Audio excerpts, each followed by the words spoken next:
халифат болсо жакшыраак болот дейт. Кээ биркилер тескеринче айтат. Афганистан болуп кеттик дегендерге да айта турган нерсем бар да. Афганистанды барып бир көрүп келиш керек ошо инсандар негизинен. Манас ошондо ким болгон? Мусулман болгонбу, теңирчи болгонбу? Теңирчилик деген менен мусулманчылык деген сөз өзү бир эле түшүнүк. Теңир деген бир кудайга сыйынуунун өзү. Намазды кыргызча окуса болобу? Бир жолу жана акыркы жолу айтайынчы. Кыргыздарга арабтар күч менен динин жайылткан. Кыргыздарды күч менен ала албасын сезген ошол мезгилдеги дин таратуучулар Комуз арамбы? Же адалбы?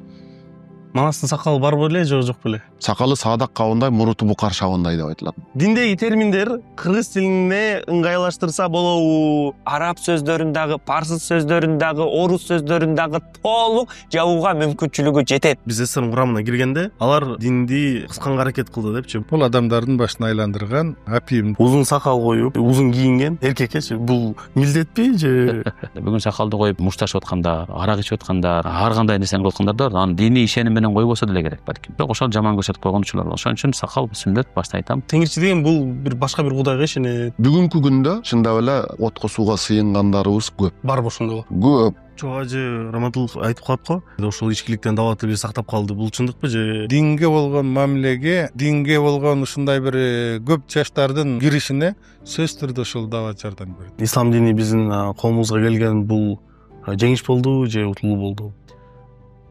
Мен албетте жеңиш болду деп айтам.